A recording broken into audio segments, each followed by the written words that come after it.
Marshall, Council's. I would now like to introduce David Marshall, Council's Acting General Manager. Thank you.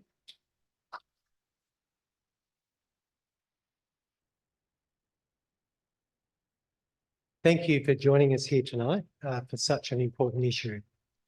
We are here because the state government is proposing new housing policies that would have extensive impacts for Ku-ring-gai.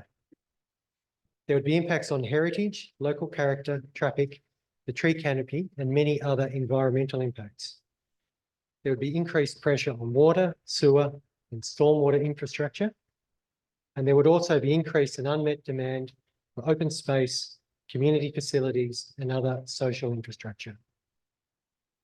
Information about these proposed changes to housing was released in the week beginning 18 December, and Council only has until 23 February to provide its feedback to government.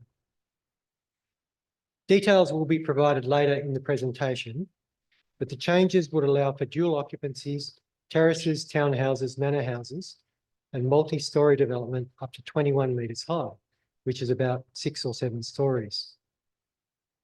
The new policies are referred to as low and mid-rise housing and the transport-oriented development program. The transport-oriented development program is now generally shortened and referred to as the TOD. The TOD proposal applies to the areas around the Roseville, Linfield, Kalara and Gordon railway stations. The TOD provides for higher density than for other areas in Ku-ring-gai, which are covered by the low and mid-rise housing proposal. While the low and mid-rise housing proposal does not yet have a commencement date, the government has stated that the TOD will commence in April 2024. The proposed TOD changes are massive and sudden. The documentation describing the changes, at only 4.5 pages in length, does not contain sufficient detail to understand and respond to changes of this magnitude. The timeframe to provide comments is too short, and the timeframe before implementation of the TOD in April 2024 is unreasonable. Since the government announced the changes, we've worked to increase community awareness over the summer period when many residents are having a break. In addition to multiple e-news and social media announcements, every household in Ku-ring-gai has been sent a 4-page brochure about the changes. We are preparing submissions to government on the impacts of the proposed changes for Ku-ring-gai, and we will take you through this information tonight. We understand there's a lot of uncertainty in the community, and we hope that this information session will help you to understand a little more about what is proposed. There will be a number of other meetings to be held by Council before the submission deadline on 23 February. An extraordinary meeting of Council has been called for next Monday, the 5th of February at 7 p.m. in the chambers. And this is an opportunity for councillors to formally consider the proposed changes.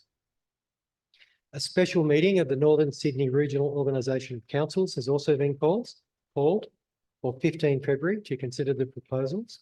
And finally, at the ordinary meeting of Council on Tuesday, 20 February, the final submissions will be presented to Council for adoption. Thank you for coming along tonight, and we will now move to the detailed presentation.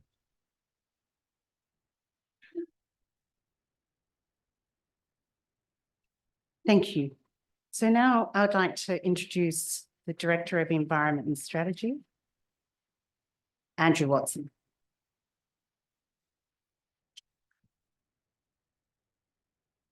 Thanks, Virginia. Good evening, everybody. There's a fair bit of detail in the presentation, but as David Marshall alluded to, we have had to make a couple of assumptions given the paucity of information that was made available to us. So we've done our best, and as much as we think we are able to, we have made tonight objective rather than subjective. Now, if you're offended by anything I say, I'll take full responsibility for that, because it's hard not to be a little bit subjective about these things. And at the present time, we would have to say that these are unendorsed views prepared by the staff rather than adopted by council. Now, council may or may not take a different view. I don't want to talk for them, but we did take them through a slightly different version of this presentation on Monday. We didn't seem to be on a different page. Now, in terms of why we're here, not long after the federal election, the Albanese government made a point of addressing housing supply and housing diversity and affordability through the National Housing Accord. Now, at the time, all of the state governments, local government through the Australian Local Government Association and the federal government signed up to this accord. It was fairly high level, fairly broad, and in terms of the types of detail we're seeing reflected in the housing policy documents today, it is very hard to go from one document to the other. There's certainly no clear line of sight. And one thing that everybody signed up to was that state governments would work with local governments on implementation. Now, we would say that that hasn't happened, and exhibition of these documents over Christmas for limited periods of time, and certainly in respect of the transport-oriented development program, largely, well, not largely, excluding the public is probably not a reasonable approach to consultation. Now, where that gets to at a state level, as David Marshall alluded to, we had some fairly limited detail on a transport-oriented development program released late last year, and also an intended explanation of intended effects for the mid-rise SEP. Now, both of these documents really don't speak well to each other. It's fairly clear that they were prepared by different people. And when we had briefings by the Todd team, they really did not, well, I'll say, I can say this is my view, but I don't think they particularly cared about the interplay between the two documents. And they use slightly different language, and it's very clear to me that they were written by different people without necessarily a full understanding of the interplay between the two. But from our perspective, it's a package deal. These both apply, and we've had to work out what both of them mean and how both of them then interact. Now, we think we've done a pretty good job of that, but it took 5 weeks over Christmas, and every time we read it, we probably come up with slightly different nuances and understandings of what was meant. Now, in terms of what it looks like at a local level, and this is a very detailed slide, don't worry about that, we'll come to it later, but this map would have been in the brochure that everybody should be getting or will get with their rates, either be it electronically or hard copy. The map's also available on Council's website, and as Virginia Leaf said earlier, we'll make a copy of this presentation and the draft submission that staff have prepared. We'll make that available in the next day or two if it's not already. Now, the coloured areas on the map are all the areas impacted by the two policy documents. So if you look at the brownie colour, tanny colour, that's the residential, low density residential zones where dual occupancies can be built. And then you've got the various state policies applying in low, mid or mixed use developments around the train stations. They're the Todd stations, and that's St Ives up there. Like I said, don't worry if you can't read that now. We'll come to some detailed graphics and explanations later. And like I say, this presentation will be available for everybody in the not too distant future. Now, what does council currently do?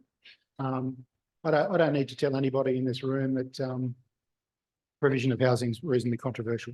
But what council prides itself on is it's always engaged the community in a detailed and meaningful way. Now, what we've done since 2012 is in the order of 56,000 new dwellings, and they're largely reflected in the high rate 5,000. Sorry, too many zeros. They come later under the top. And what we do aim for diverse housing, but it's fair to say that it's mostly reflected in that 5-storey residential flat building format that you see up and down the highway spine. But it's not as if this council has done nothing over the last decade or so. Now, in terms of how we do that, we do quite a detailed analysis. We look at demographic projections, housing trends.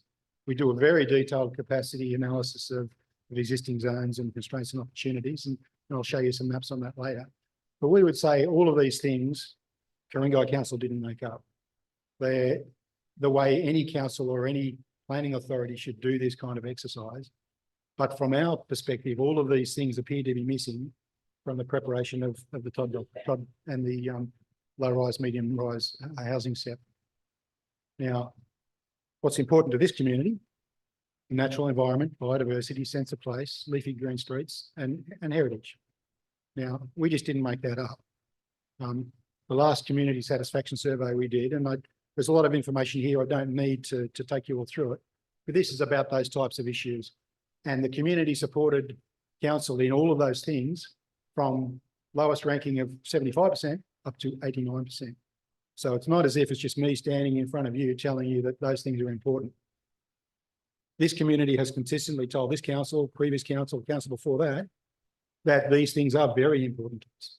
And in many cases, this is why we come to live here. Now, like I say, we would say that the type of analysis that's reflected in these figures hasn't been done for the policies we're seeing in front of us today. Now, despite the fact there's two policies, where we can, I will deal with them both together. We will deal with the TOD specifically because the impacts there are more pressing, given that the submission is in fact due today, albeit in draft form. But collectively, in the TOD stations there, which is Roseville, Linfield, Gordon and Clara, and our understanding is the only reason they were picked out was because they're notionally within a half an hour train ride of the city. There's nothing more complex than that. Now, within those areas, you can do 6 to 7 story residential flat buildings and shop top housing within 400 metres of those stations. In the other areas, which is within 800 metres of the other train stations, the TOD stations and Sinai Shopping Centre, you can do terrace houses, townhouses and manor houses. And I'll come to some graphics in a moment about what they look like.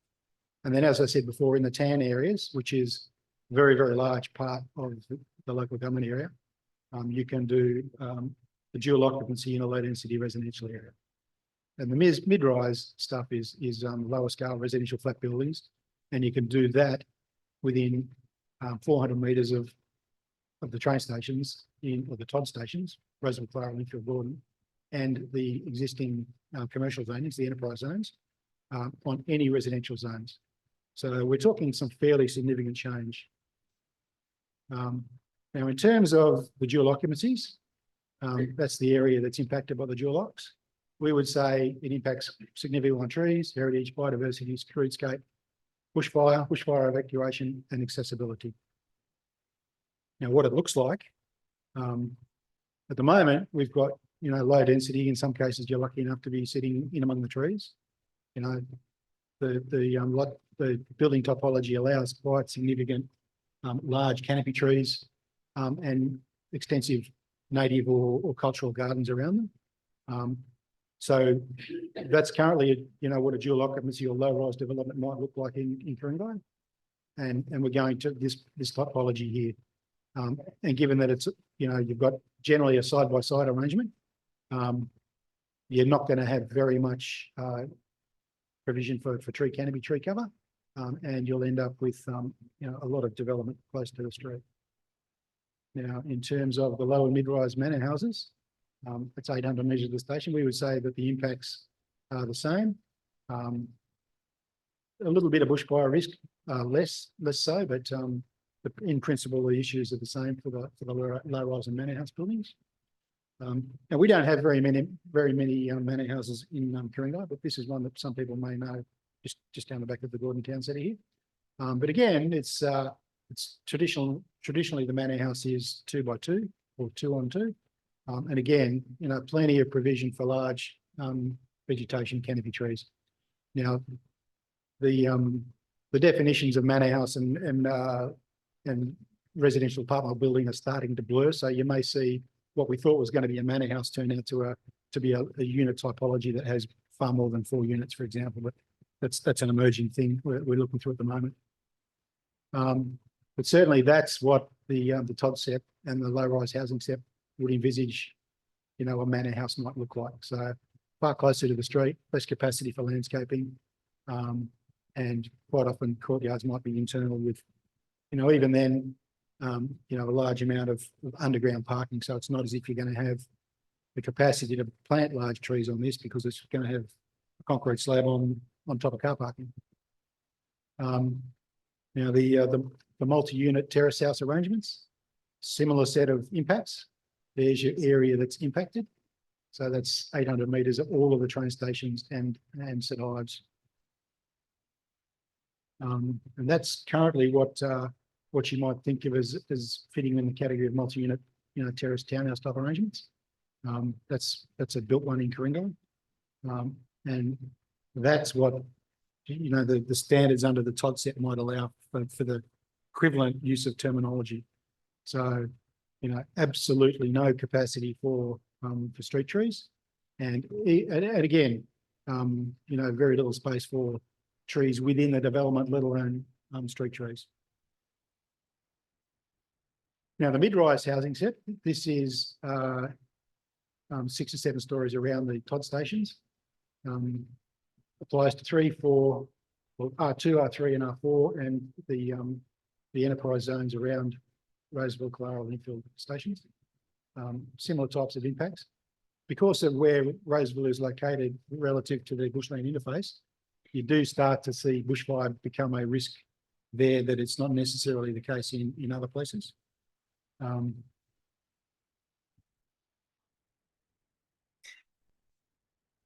this is I mean, I know this is a controversial building form, but the idea of a 5-story building with quite significant side, rear, back setbacks does in time allow large trees to grow over the roof line of the building.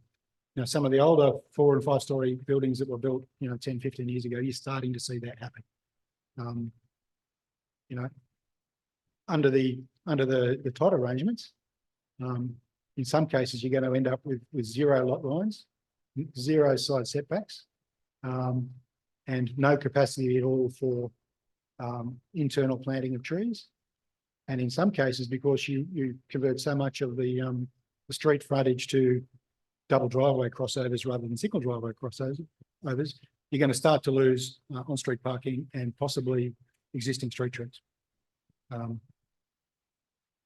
Now, in terms of how the TOD stations were identified, as I said before, very basically within half an hour of the city, but we all know that a train service at Clara isn't the same as a train service at Gordon, isn't the same as a train service at Linfield. So it's a pretty arbitrary, classification. And as far as we know, the only other assessments that were done other than some fairly high level feasibility was in relation to water infrastructure and sewage infrastructure. So none of the other things the council would ordinarily go through have been considered. Now, the TOD documentation talks about 138,000 new dwellings over 15 years for 31 stations, no more detail than that. So all we can do is take 4 train stations, 4,452 per station gives us a yield of about 17,800 dwellings. No rocket science there, it's just simple arithmetic. Now, as I said, water, wastewater, we've asked for the documents, this feasibility analysis that had allegedly been done by government. But we're getting the old, it's cabinet in confidence, so we can't give you any of the detail. So we've asked for that a number of times, and without playing politics, I noticed that the notice of motion that Councillor Smith has put up for next week does talk about lodging an access for information application on that. Now, chances are that will be unsuccessful, but we've at least got to go through the motions on that.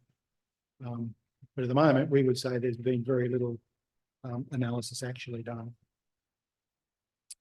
Now, in terms of the submission that we're making today, it's going to cover these sorts of things, and I won't go into too much detail, but this is a normal planning type process.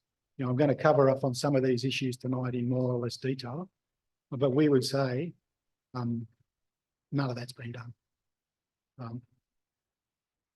Sorry. Yep. We would say none of that's been done. Now, in terms of dwelling capacity, again, I can uncontroversially say that this has been very controversial, but existing remaining capacity under council's existing planning instruments is about 2,600. Now, when council considered its housing strategy back in 2020, the additional yield above the remaining capacity and what's been built for Gordon and Clara was only 5,600. Now, and that wasn't the high yield scenario that was A, not adopted, but B, not recommended. But what we're talking about now for the TOD stations, just the TOD stations for development in that 400 metres, if you assume that it's fully developed, and we know that's not necessarily reasonable, but for example, the existing R4 capacity we've had, the five-storey walk-up capacity we've had in Ku-ring-gai, you're running at about 85% take-up rate. You are talking 25,200 dwellings, 25,200 dwellings. So we're talking significant multiples in lieu of what was very controversial with the community a couple of years ago. So anyone who thinks, and this is just one of the state policies, it's not the other one included. If you want a comparable for take-up rates, the precinct around Merrill Street, the old commercial area down back of Gordon here, that almost went to a full take-up within a couple of years. And I don't know that we as planners expected it to be taken up that quickly. So it's not unreasonable to suggest that there might be pretty quick take-up of quite large areas of the TODCEP if it were to go through in its current form. Now, in terms of development constraints, and these, again, these slides, a bit too much detail. It's here for future reference, but I'll talk you through how it's reflected in the next two maps. So when we do some mapping, we in fact did some mapping for the housing strategy. And because now the sites we did mapping for, only two of them are now TOD sites, which is Gordon and Linfield. And because the housing strategy last time around didn't envisage any development of Killara and Roseville, we don't have that analysis. But what we'll go through is sites the council thought had no potential at all. We identified a large number of sites that had some potential, and that would have been biodiversity, landscape, perhaps some strata tighter buildings that we didn't think would feasibly be redeveloped. And then we've identified some areas for potential new housing which had virtually no constraints, subject to ground truthing and going through the DA process. Now, what that looks like in Gordon, and they're the reasons we would exclude sites, but the purple we would say has no potential. Now, that's existing large format commercial or strata title residential buildings. On the east side of the train station, that would be heritage conservation areas, and again, some of the older style unit buildings. But what the state government, the TOD policy assumes is that everything in the inner circle there, everything is unconstrained. Whereas council would say the only stuff that's unconstrained is the white. So quite a big difference. Now, when you go to Linfield, because there's less heritage conservation areas, particularly on the western side of the highway at Linfield, notionally there is more potential. Again, over the east side of the highway and the train line, you can see lots of the HCAs reflected in there. So again, dark purple, no potential. The light purple quite often falls, at the fringe or outside of the 400 metre. We would have some potential, and there's actually more potential just from a simple constraints mapping exercise in Linfield than there is in Gordon. But again, the TODCEP assumes that everything in that 400 metre circle is effectively unconstrained. So that just goes to show you that the level of analysis that council or a normal responsible, council didn't make this process up. This is a long-standing process that councils all over the country, all around the world have been doing for a very long time. Now, in terms of, this is the mid-rise housing under the TOD. Same image as before, but effectively they lead to the same place with that 6 to 7 story format. Now, in terms of built form and local character, there's not actually a lot of development around in Sydney that is 3 to 1 floor space ratio and 6 to 7 stories. Now, this is down at Meadowbank. It's in that order of 6 to 7 stories. It's less floor space ratio by about 15%, and you still end up with quite large buildings with not much setback on the sides. You end up with a little bit of internal planting, but again, bear in mind that that'll be sitting on top of basement car parking, so there's no capacity for large trees. And with that separation between buildings, you couldn't get a large canopy tree growing anyway, no matter how much time you gave it to grow. And the other point I want to make here is that whether you like Meadowbank or not, it was master planned. And none of the stuff in the Todd sites, because there's no minimum lot size, will have the opportunity for master planning. And the other thing about Meadowbank is because it was an old industrial commercial precinct, the prevailing lot size would have been significantly larger than standard residential lots. And that, some of these sites would have been hundreds, if not thousands of square metres. So your capacity to get at least consolidation and coordination was far greater there than what we will have in the Todd sites. And like I say, that's irrespective of what you think the actual product looks like. Everybody can come to their own conclusions about that. Now, in terms of what we do in Ku-ring-gai, as opposed to the 3:1, 6 stories, we generally work at 1.3:1, 5 stories, rear and side setbacks of 6 metres, bearing in mind that the site next door will also have 6 metres, and deep soil planting provision of 50%. Now, what those provisions have allowed us to do over time is ensure that there is sufficient space to plant large canopy trees. And with the deep soil, there's no car parking under it. That over time, you will end up with buildings that are below the tree level. Now, you haven't quite reached that point here, but certainly the further you go up the highway to some of the older developments, you're starting to get to the point where there's some quite large trees have been developed or grown over time. So we would say that this is, again, albeit sometimes controversial among residents, particularly if you live next door, it's a apartment typology that allows some of the more important elements of Ku-ring-gai to be retained.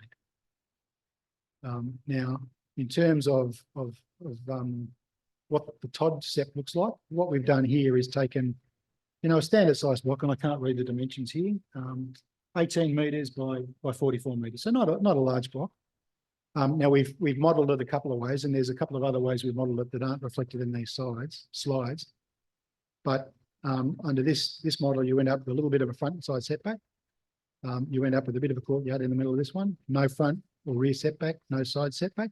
So if you've got 4 party walls, 2 party walls, on this model, whether you like it or not, works better when you've got a rear lane. So in different roading networks, you would then at least get separation between buildings. If you were to build to the back rear boundary of any one block, you'd then be compromising what you can do in the block behind. But these types of typologies are permissible under the Todd set.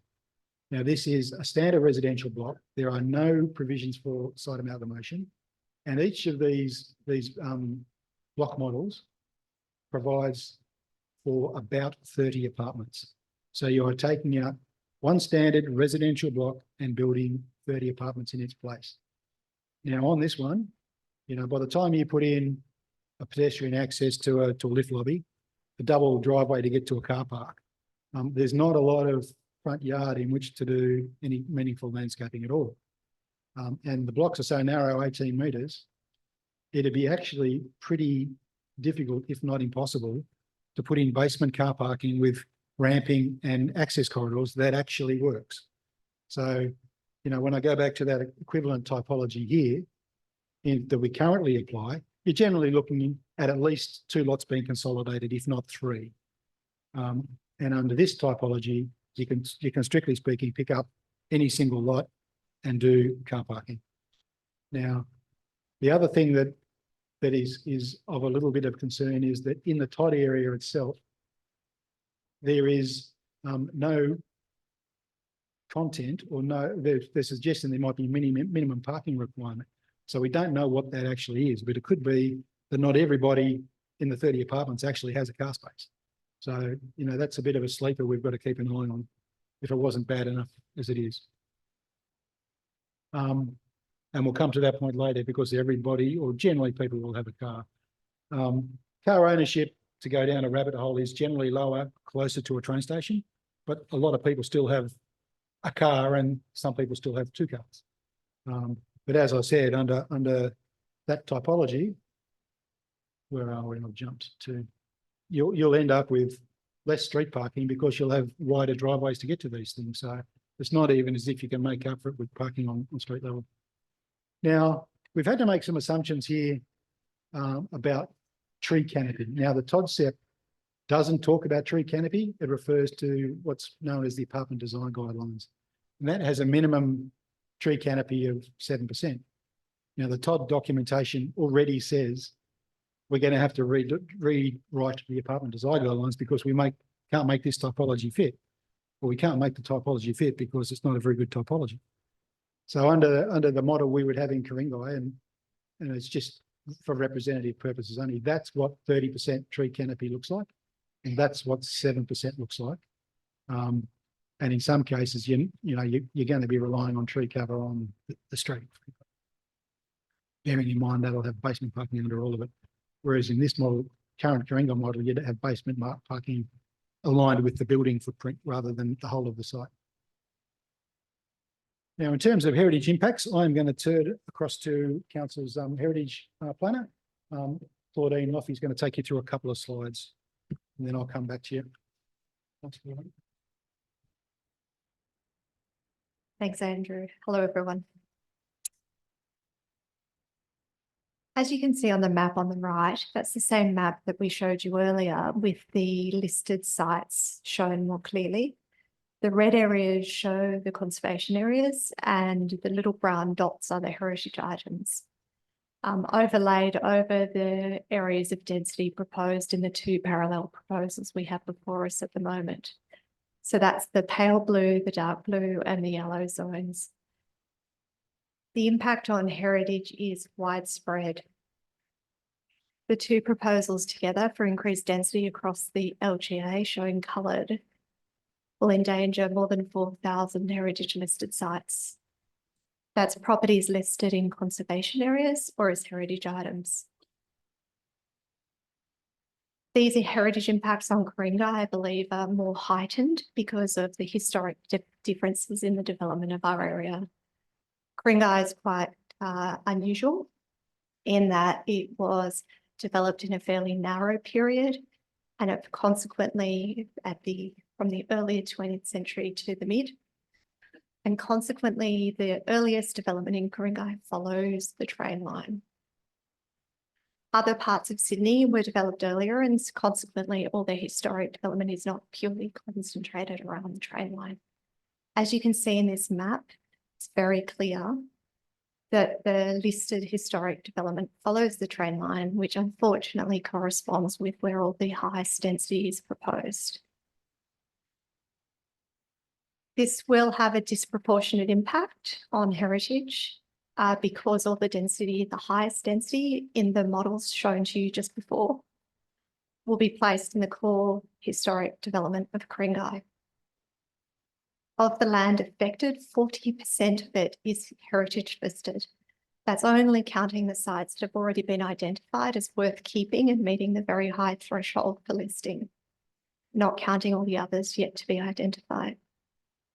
That percentage is even higher closer to the stations, for instance, in Kalara, as you can see, which is the pointer.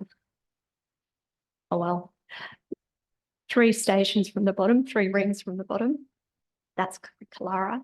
83% of that land zoned for 6 to 7 stories in the proposal, or what they call low rise, the multi-dwelling, is 83% is heritage listed. Altogether, as the graph, the map shows, more than 3,000 heritage listed sites are in the locations of where the highest density is proposed. That's for the 4 southern stations that we describe as TOD. Welcome to planning and acronyms. More than 2,000 of those sites are heritage listed. In my experience, in my career, I've had about 25 years working in 3 local councils and state government. I've never seen anything of this extent and impact for destroying heritage. This will level the heritage of Ku-ring-gai. There are very few heritage listed sites in Ku-ring-gai that are not affected by this proposal.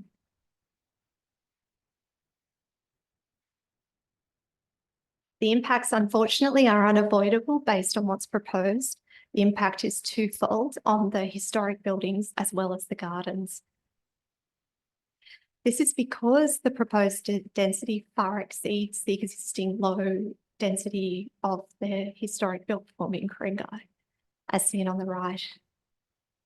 You simply can't have 6 to 7-story flats as modelled based on the proposed floor space ratio. The multi or 2 dwelling sites as proposed at the floor space ratio and height on a site containing a single house that's listed and retain that building and its garden. The proposal at that density will incentivise demolition as well as overscaled infill development.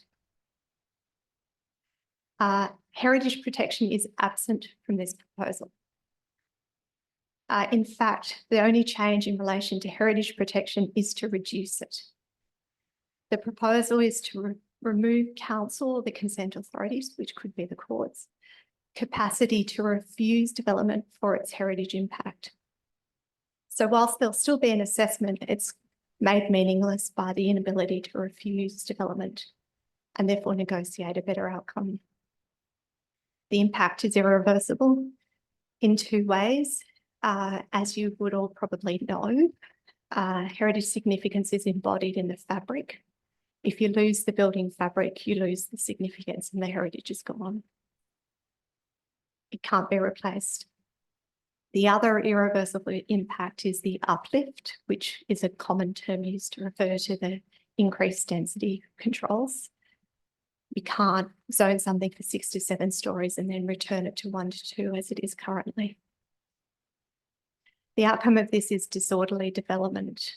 Essentially, it embeds a contradiction in the planning controls between the development standards that set the density, which is the height and floor space ratio, and the heritage controls, which are trying to conserve the building fabric and the setting.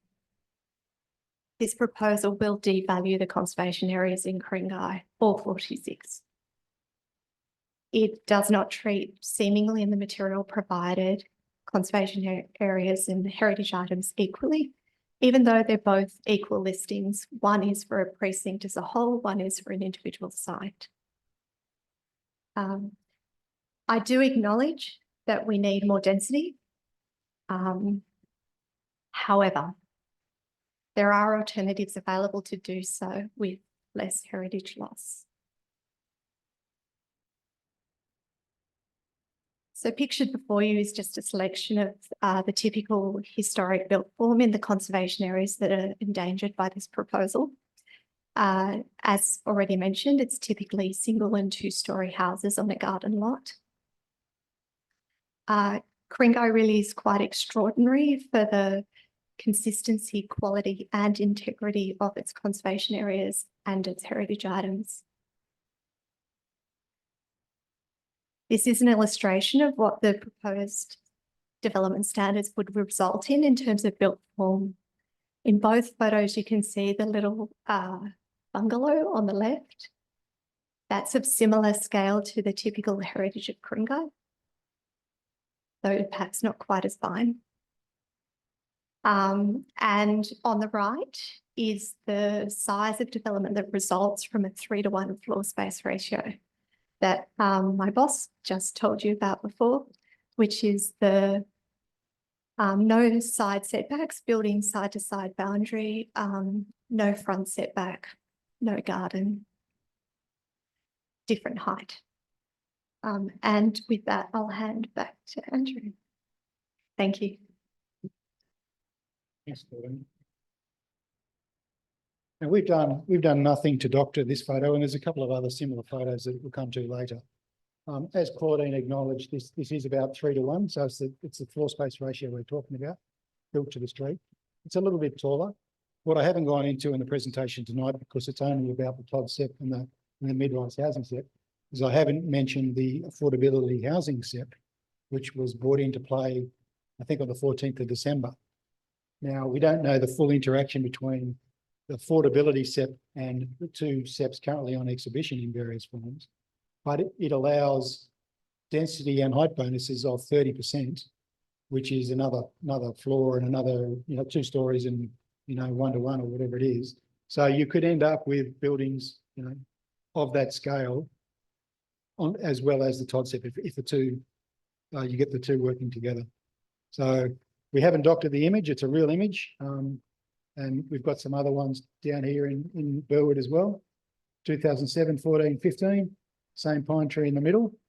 And this is the kind of character that the TODSEP envisages, because unlike the Meadowbank example I showed you earlier, which saw the whole of that precinct transitioning from industrial to residential, the TODSEP, unfortunately, will end up with people who don't want to sell, people whose lot's too small, it's no good for anything, and you'll end up with 6-story buildings, 7-story buildings, whatever it is, sitting next to traditional bungalows. So if you're looking for a future character statement, that picture probably sums it up, that one and the last one, because those things are quite possible under what the TODSEP's contemplating. Now, I'm going to go through some of these slides probably faster than people might want, but there's been no traffic impact assessment done of the implications of the TOD. We've done some internal testing for Gordon's sake, and when you build about another 2,500 dwellings in Gordon with a bit of an extra retail, with all the upgrades we've got planned, you're pretty much going to max out the capacity of the road network. But when you add on top of that another 3,000 dwellings, the capacity for council to tweak traffic lights here, change intersections there, completely evaporates, because there's only limited space available in the road corridor. So we would say development of the scale contemplated in the TOD, notwithstanding that some people won't necessarily have a car, is going to be fairly significant. Now, on paper, the only way you could actually accommodate that kind of additional development is to widen the Pacific Highway. Well, we all know that's A, unreasonable, B, undesirable, and probably unlikely to occur anyway. But I mean, for those of you who know how busy it might get around, a fairly good sized supermarket or shopping centre, you're talking about adding the equivalent traffic movements of 2 extra full-on supermarkets into each of the town centres. So we're not talking insubstantial change to traffic movements. And I mean, it was quite reasonably pointed out how difficult it is just to get out of Generic Street during the peak. It's quite a long queue depending on how unlucky you might be. Now this is for the traffic geeks among you. But what we're talking about here is an increase in AM and PM peak periods of several thousand car movements, more in the AM than the PM peak at all of those station sites as you get closer to the city. So again, not every new house translates to a traffic movement during peak hour, but they're not insubstantial increases in traffic movements in the AM and PM peak. And I mean, some of you may have remembered, the controversy attached to the clearway system here in Monavale Road. That was about trying to shave 20 odd seconds off a trip to the city. Well, when you start to talk these numbers, it makes shaving 20 seconds off a trip to the city look, almost farcical. This is more public transport related. So what you see here in this is a bit of a heat map that shows the closer you are to the city, i.e. the darker shades of red and pink, the more likely you are to catch public transport to work. What the bottom map shows is that the further you get away from the corridor, it's the inverse. So the heat mapping shows you're more likely to actually jump in your car, whether it's to drive to the city, drive to a commuter car park, whatever it is. But under the low rise and the dual occupancy set, you're going to put a whole lot more people into the heat map, and you are in fact condemning or compelling them to have to drive to work or to drive to somewhere where they can catch something. So that in itself is not very good planning. And these are based on the last census. I'm going to get the nod from the crew. Last census. Close enough. Yep. So these don't show the likely impacts of the TOD, but the red's going to get redder, the pink's going to get redder, and nothing's getting whiter, is the short answer with that one. Now, where do we go from here? A couple of other infrastructure issues. Some of you will be familiar with the open space acquisition strategy the council's been running for 15 odd years. It's going to be increasingly difficult for council to acquire land in the TOD locations. Already since the TOD was announced, council has had to put on hold negotiations for 3 acquisitions because the price just effectively, went up a fair bit. So the money we have available is going to have to be stretched even further, and it's unlikely that the program is able to continue in its current form. But that's something we're going to have to work through the detail of over coming months. But simply on a funds available versus what we require basis, the demand of an extra, whatever it is, 25,000 residents in the TOD locations is significantly increase on demand for beyond what council had done its original analysis on. I talked previously about the affordable housing SEP, and we're really not covering that tonight. But built into the TOD SEP is the provision that all developments have to provide either 2% of their dwellings as affordable housing, or a cash contribution of 2% towards affordable housing. Now, we think all of the developments are going to be so small, none of them is going to be able to provide a full unit to get the 2%. It makes it a fairly big development.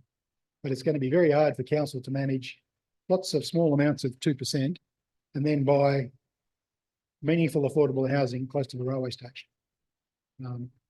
And on a housing affordability issue, we would say that we've actually seen no evidence that the types of development facilitated by the TOD will actually lead to very much of a decrease in the cost of housing anyway. But that's a whole other argument for another day. You all might want to read Alan Kohler's latest quarterly report on the housing failures of housing in Australia. In terms of community facilities, again, council did a community facility strategy a couple of years ago, 2018. At a high level, we had a shortfall then of about 10,500 square metres of library and community space, with councils working to patch. With an additional population of about 37,000, you're effectively adding another 50% of that, taking up to close to 15,000 square metres of community and library space, which is increasingly difficult for council to fund its contribution towards, which is not insignificant. In terms of stormwater and sewage, which is not my area of expertise, I might actually refer to some cheat notes. But at a very high level, our stormwater system starts to struggle above the 5% event. So there's existing capacity issues to deal with. Despite the fact that sewer and water was supposedly tested by government as part of the selection of 31 sites, there have been at least 50 self-reported overflow incidents in the Ku-ring-gai network since January 2023. So that, I don't know what your benchmark or milestone is. I wouldn't have thought that was necessarily a milestone or a benchmark that shows a well-functioning sewer system. Council has been progressively mapping and doing flood study catchments over the last couple of years. A big information gap in the TOD catchments. Now, in terms of cheat notes, stormwater currently under significant capacity constraints when compared to design. Designed to achieve the 1 in 5 event. The sewer, largely 1930s. And anyone who knows Ku-ring-gai knows that the older parts of the sewer will be in the same place as the older buildings, which is on the ridge. So your system should get better further away from the ridge, but it's going to be most constrained and challenged where all this development is going to be put. And we've covered the leaks. Anyone who's interested in that particular headline, we can give you some more detail on that, but it basically shows a system that all of you may well have experienced doesn't necessarily work on the days you need it to work. And certainly doesn't work on the days we need it to work sometimes. Biodiversity. At this point in time, I will hand across to Jacob Seif. I promise we're getting close to the end. Jacob's our Manager of Environment and Sustainability. Thanks, Jacob. Thanks, Andrew. Hi, everybody. So I'm just going to give a bit more detail around the impacts to biodiversity and the environment. So when we talk about biodiversity, we're talking about the whole, all the species, all the different species that we have, plants and animals, and crucially also the processes that support them, the way that they move across the landscape, the water cycle, the invertebrates that are in the soil. We're looking at the whole benefit. We're really lucky in Ku-ring-gai because we have some really beautiful and really abundant biodiversity. Some of our biodiversity might be restricted to the reserves, but a lot of our biodiversity uses the urban area. They move across it. And you can see that a lot of the development is along the ridge, which I'll talk about in a moment. We're also really lucky in Ku-ring-gai because we've got a community that very highly values our biodiversity. They recognise the amenity and livability benefits that a healthy environment, which is rich in biodiversity, provides. So we have a couple of, these endangered ecological communities or critically endangered ecological communities. An ecological community is the assortment of plants and animals that are found in a particular area, perhaps on a particular soil type. And we have a large amount of native species, including many that are vulnerable to extinction.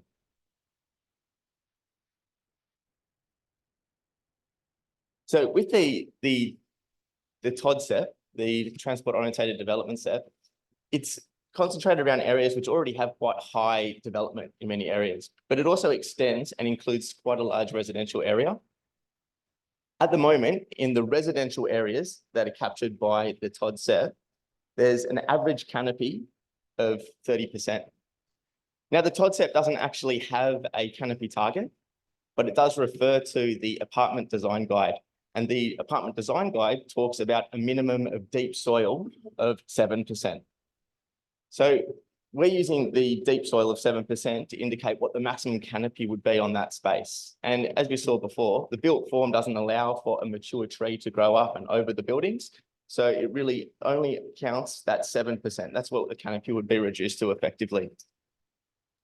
Within the TOD zones and within all that development along the ridge, we do have significant and prominent trees, which act as habitat stepping stones. So it's for movement of species from east to west as they move from a reserve to another. And by removing all of them, you limit the ability of species to move across the landscape and you increase what we call fragmentation. We use canopy as a bit of a proxy for biodiversity, but if it's just that 7% deep soil, that's all the open space. That's all the place that the invertebrates have. The soil is also where we filter our water through. So we're reducing the ability of those processes that support the biodiversity in those areas.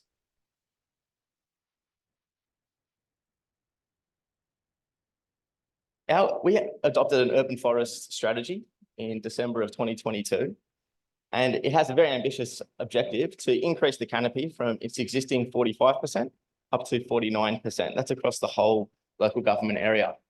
50% of our canopy in Ku-ring-gai is within the private sphere. So it's the backyards, it's those blocks, it's those private trees that make up such a crucial proportion of our canopy. And they're going to be critical if we're going to meet any kind of canopy goal.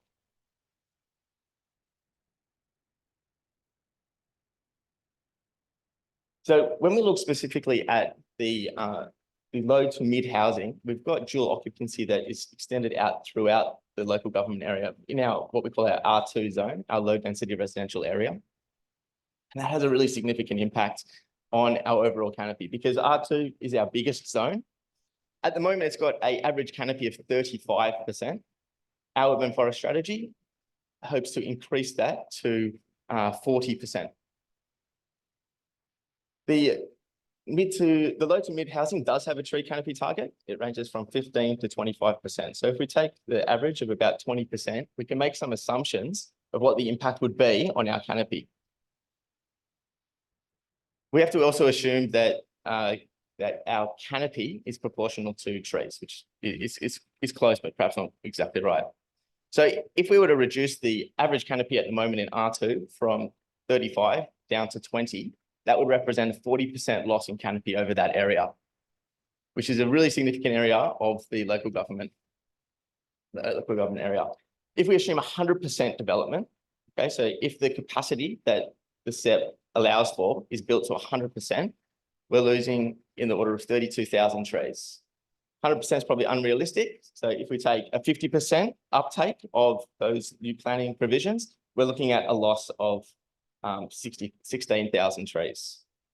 It's a huge loss, basically what it does is it makes our urban forest canopy targets completely unachievable. It's not just the environmental constraints that we look at. So we also live in an area surrounded by national parks. We live in Australia. We have a high bushfire risk in this area. And we represent that by mapping out bushfire-prone land. In a good planning policy, we reduce the amount of residents that are pushed into these more vulnerable areas. And we know that these areas are becoming more vulnerable under climate change. The low to mid-level housing step doesn't consider the bushfire-prone land. So we're pushing more development into these areas, and it creates a bit of a development cycle where we have more residents in bushfire-prone land, and that creates the need potentially to remove more trees to reduce the fire risk that we have. It also potentially leads to evacuation issues. And the houses that are built within fire-prone land, they're vulnerable to not just fire, but also to the ember attack, which extends off the bushland interface. So we've got a very significant bushland interface in Ku-ring-gai, and a good planning outcome would be not to create too much more density within those areas so that we can control the risk posed to houses by bushfire. So a few takeaways. One of the key things which was within the information that's been provided is that the environmental controls will apply to the extent that they are not inconsistent with the new standards. So one of the ways that we interpret that is that if we have a local merit-based assessment against our existing controls, so we make an assessment of a development, it's inconsistent if it doesn't allow for that density that this policy is trying to achieve. So it renders those controls useless in a sense. Under the TOD, there are no canopy targets provided, but we've estimated based on the apartment design guide that it's 7%. So the deep soil provisions for those areas are 7%. And as a comparison, we currently have a minimum 40% around those residential flat buildings. Very crucially, there's no requirement or no emphasis on the retention of existing vegetation or existing canopy. So what we're doing is maybe putting in landscaping after development has happened, and that won't reach maturity. That won't replace a canopy in my lifetime or anybody's lifetime here. In the low to mid housing set, there are those canopy targets, but they're low. It's 15 to 25%, where we're talking about in the low residential density zone at the moment of R2, we have an average of 35% with the hope to increase it. The other constraints relate to topography and also this stormwater management. So when we intensify the development and we add impervious surfaces through concrete, additional houses, we increase runoff and we overload our stormwater systems, as we've just heard, but we also degrade the quality of our water catchments, our rivers, and going on through that. So it's a major issue for the degradation of our catchment health. The steps as they provide, the planning policies as they provide, leads to a reduced habitat, reduced amenity, and it also has an increase in the urban heat by putting more concrete in our urban areas. We're lifting up that heat that people have to then deal with. And a lot of these things are fleshed out within the submission that Ku-ring-gai are making to the department.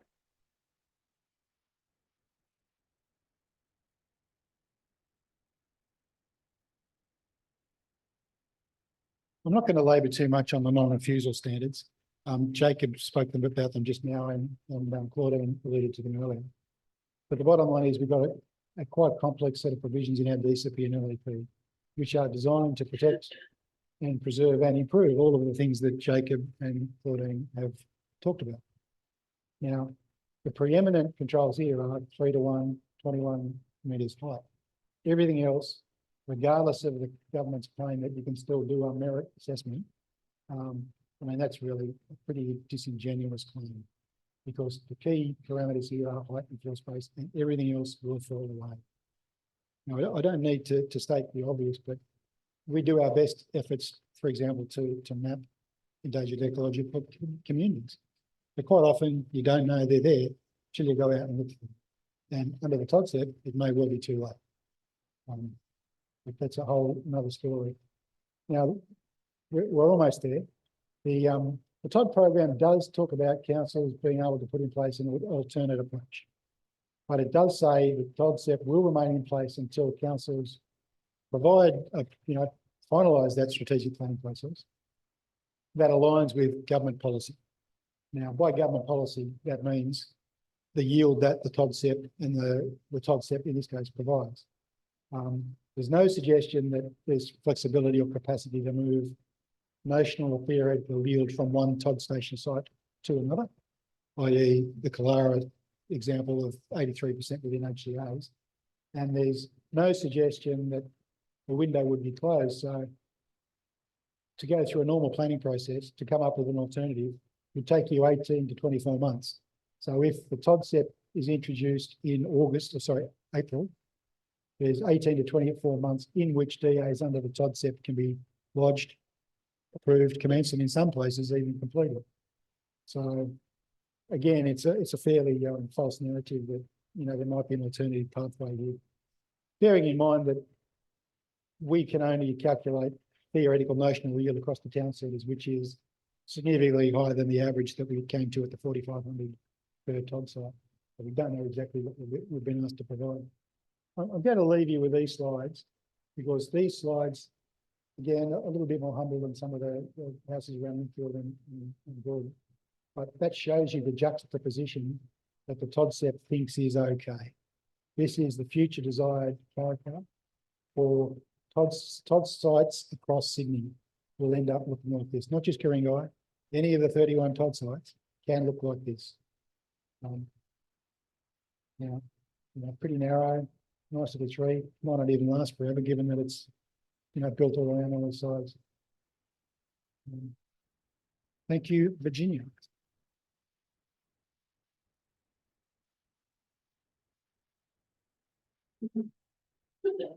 Thanks, everyone. Thanks very much for your patience, but I hope it was really worthwhile to see the work that's been put into understanding what the government's proposing. So now it's your turn. I want to say there is a way to have your say, because now it's up to the community, particularly even though the TOD set doesn't require community consultation, but certainly the low and mid-rise does. And so we have this on our website. Go to our website. There's a whole lot of information there. You can fill out a survey, but it also gives you the way to respond directly to the government through their planning portal. I'll put this back up. But now we're going to hear from you. So because we have a hybrid meeting, we have a lot of people online, as well as a lot of people in this room. We're not going to get to everyone's questions, so apologise for that, but you can send us your questions. So people online will be able to capture that. And then the people here, if they don't feel that their question's been answered, please write to us, contact us, and we will answer your questions and we'll put them up on the website over the next week. So the way it's going to work is I will, and a colleague of mine will run around with mics here now. And then my colleague, Willa Dames, he will do the online questions. So we're going to share. So we'll do 5 questions here in person, then we'll do 5 online. I think that will seem to work. Well, during this period, I know that people have different views, but please be respectful of everyone. And again, we can't answer questions about your individual address. So if you think you might be in the TOD or somewhere else, we can't actually, we don't have the detail. So we can't answer that at the moment. Well, we can't answer that. The presentation, as I said, will be online tomorrow and on our web, the recording and presentation will be on our website tomorrow. So without further ado, I think I'll just go back one slide. So you can have that there, take a photo of it. Remember to go to our website and have your say.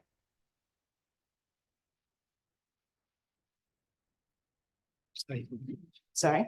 Yeah. And so what we will do is the planners or different experts will answer your questions. Okay, so actually, do you want to start online? We'll start online. Okay, this is working. Bear with me just one second. I'm just going to scroll to the top. So a question from Nathan, and this was very early on. Are E4 environmental living blocks impacted by these proposed changes? It seems on the indicative map that they may be excluded, but it's hard to tell. They are excluded.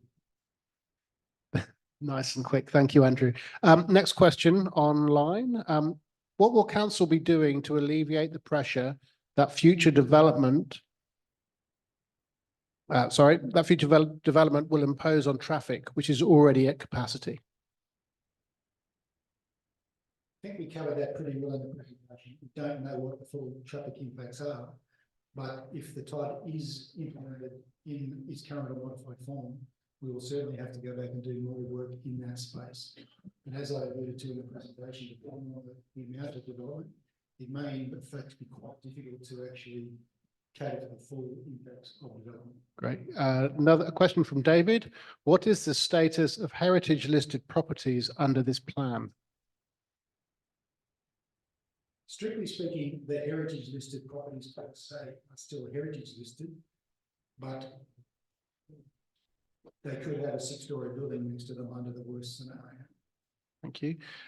Is there a proviso in the current plan that anyone holding cannot be left isolated? No, there is no minimum lot size. So strictly speaking, in the TOD area, any site could be developed without any amalgamation and effectively leave isolated. Well, there's no such thing as an isolated site because everyone is able to be developed theoretically. Okay, and maybe the last one for now online before we go to the room. Development in Linfield has taken into account green space and urban planning. Is there an opportunity to mitigate the impact of potential high rises and ensure there is enough green space and encroachment on existing housing that will remain is dealt with sensitively? Short answer to that is no, and because there is no master planning process involved prior to development occurring, it may in fact be difficult for council, if it even could, to secure additional open space. So very expensive, no master planning process. Short answer is very difficult to achieve. Thank you, Andrew. Over to the room. Okay, does anyone have any questions here? You want?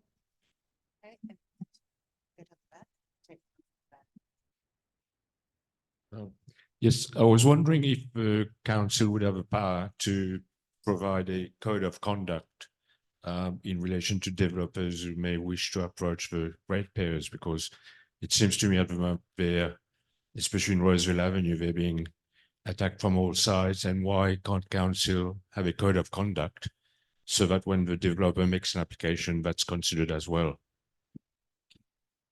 Very difficult for me to answer that question, but at the moment, neither of the state policies has been implemented. They're both out on exhibition.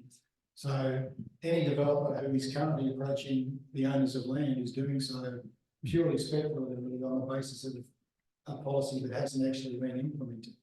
But certainly council would not see itself getting involved in individual negotiations by developers. Though your story in Roseville Avenue seems to be replicated across large parts of the LGA at the moment, including areas that aren't necessarily even covered by the TOD in particular. Yeah, we've got a question down here. The distances quoted in the literature of, say, 400 metres, 800 metres, etc., from various centres are quoted.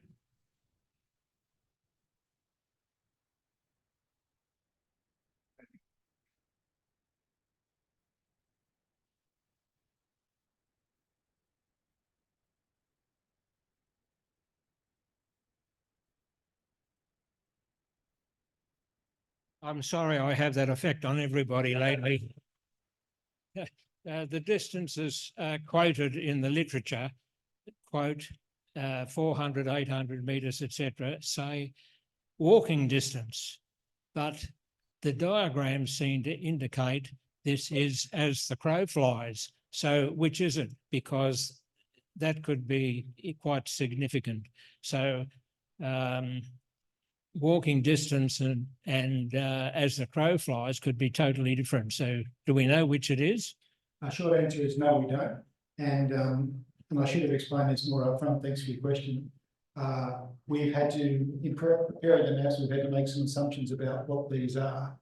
Now, the two steps talk in different languages, you're quite right. And we have certainly asked for clarity And one of the things we'll be asking for is in a submission is that for the sake of clarity, whatever is adopted is properly mapped. What we did do is go back and look at some other state policies which mapped similar things in growth centre precincts in Western Sydney, and they relied on a simple radius from the centre of a train station.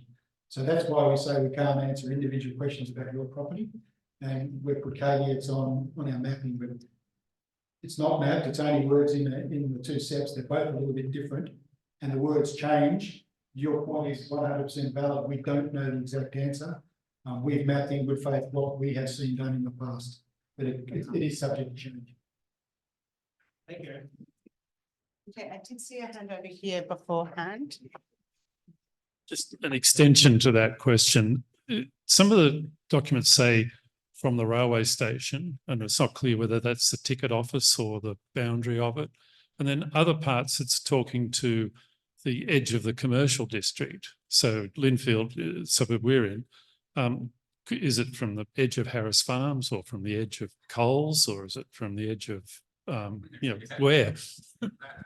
So again, that difference is in fact reflected in our mapping, because one SEP talks about some provisions applying from the boundary of the existing enterprise zones, the commercial zones, and the other SEP talks about from the train station.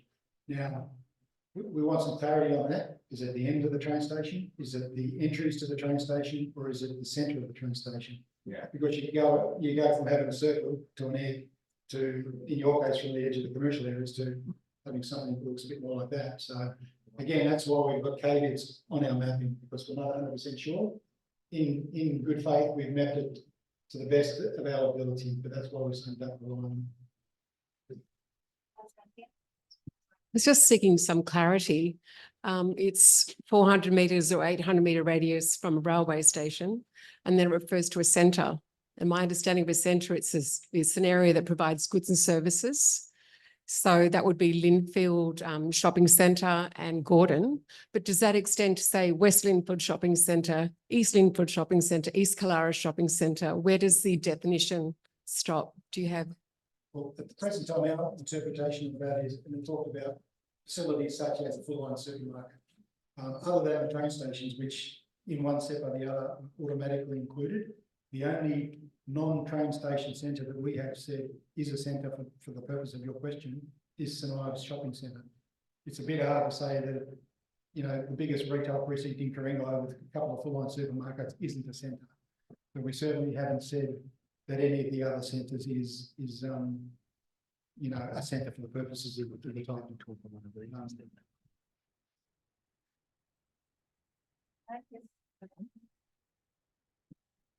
Oh, hi. My question is, how can the state government, just have to put my glasses on. Sorry, I now have to get my notes. Okay, how can the state government put a plan in like this when there are no traffic studies? Who is responsible to provide these studies? As some roads are local and some roads are state.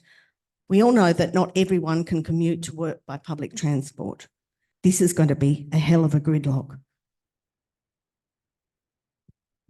I think in many respects, that's almost a rhetorical question.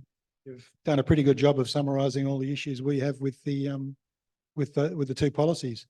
The thing I would say as a planner who's worked in a number of states around the country and for state government, this isn't a planning exercise. This is definitely an anti-planning exercise. It's about pulling down decades of accepted practice. There is nothing logical, methodical about this other than looking like you're doing something about a housing problem that frankly has more issues than just planning controls and supply. But again, that's probably beyond the scope of tonight's presentation, but we will talk about some of those in our covering report to council. But you've done a good job of summarising what our concerns are. Another So question. now we're going to go online because, as I said before, sorry, you can go next, but we did 5. Yep. So now 5 online. So we'll do 5 online now. And I think Andrew will need that microphone back, Virginia. Sorry, technical issues. So a question from Robert, is there a link to a good map that clearly shows streets impacted by this proposal? No. Short and sweet. Thank you, Andrew. From Sarah, what happens to existing DAs underway? Do all controls go out the window? Can people now just build what they want, given change to heritage? Can you now build a single home that exceeds current constraints? The short answer to that is no, you can't, until the new state policy in whatever form it is ultimately finally gazetted comes into force. The current planning controls and all other tree preservation orders and everything else still applies until there is a final decision on both policies in a particular format. Thank you, Andrew. What is the impact on heritage items if this goes ahead? I think that's been addressed already. Yep, covered that. If the proposal gets through, my understanding is the HCA is pretty much dead. Do you agree? If not, what control that the local council still have? Again, I think Claudine did a pretty good job of saying there would be widespread devastation of the HCAs. Okay, and what about state planning rules like solar access? If the apartments breach that, will they be rejected under state versus local rules? Short answer is no. And again, it's not something we got into in a lot of detail. There are some existing state policies that clearly contradict these two policies, and there are various pieces of both state and federal legislation which also contradict these policies. So the interplay of those would have to be sorted out in time, but you can determine which state policy takes precedence simply by a statement in the front of the policy that says X, Y, and Z state policy doesn't apply to A, B, C degree. So I suspect some of that issue could be sorted out, but the interplay of various pieces of state and federal legislation is less clear and probably harder to quantify. Thank you, Andrew. And just a reminder for everyone online, please put your questions in the Q&A because we will be able to address anything which isn't answered today later and put it on the website. In the chat, we will just be looking at those as comments. So please put them in the Q&A. Last question before we go back to the room from Shap. Is there information about the dual lock, how the dual lock will be implemented, e.g. building only a property becomes vacant, or will properties be acquired for this purpose? Does that make sense? It does make sense. Anybody could do a dual lock in the R2 zones, the low density residential zones, at any time. So they don't have to be acquired. Mum and dad could do it, bit of funding from the kids. You know, there's multiple ways, but the only thing I would say there is that there was a longer lead time or flagged implementation time on the low density SEP. The literature talks about that being later in the year, September, whereas the TOD SEP is flagged for an April start. Okay, thank you. We'll go back to the room now.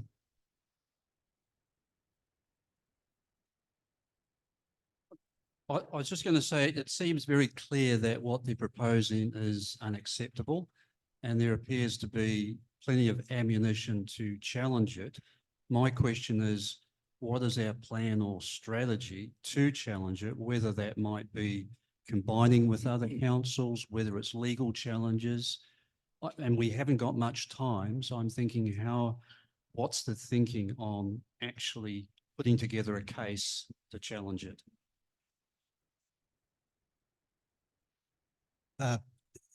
Thank you. As I said before, up to date, we've been concentrating on getting information out to the community, as well as putting in a really good submission to put our case to the state government.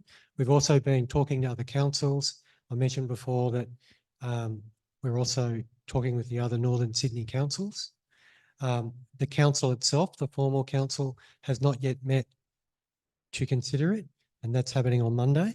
And so there'll probably be further news on that front about our strategy going forward after that.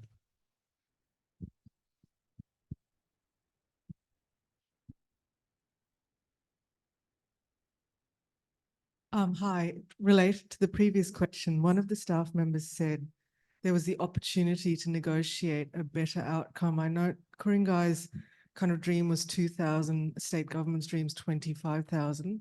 What does a negotiated better outcome look like? in that band? Given that council hasn't considered the matter at all, I don't want to talk about what an alternate looks like. But the cynic in me says, if you want to release controversial documents for consultation in a limited form over Christmas, a couple of months out from a local government election, you're not looking for serious or considered input. You're trying to cause trouble. So it would be very difficult for anybody to come up with alternate solutions under this circumstance, let alone at this particular point in time. It is almost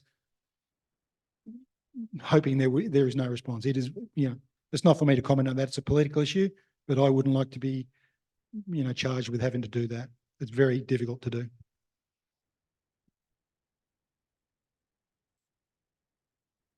I've got a full brains trust over here that hasn't had a single question yet. Give me something tricky on stormwater Hi. or Hello. urban design. I've always wondered why Roseville hasn't had any development other than the Raylan apartments on Boundary Road. I've been living in Roseville nearly 14 years, and it's always mystified me how Roseville has escaped basically any development. And according to the council's strategic planning documents, it's not due to even be considered until 2036, which I may not even be here then. Yep. I think that's, again, a difficult question to unpack in a short period of time.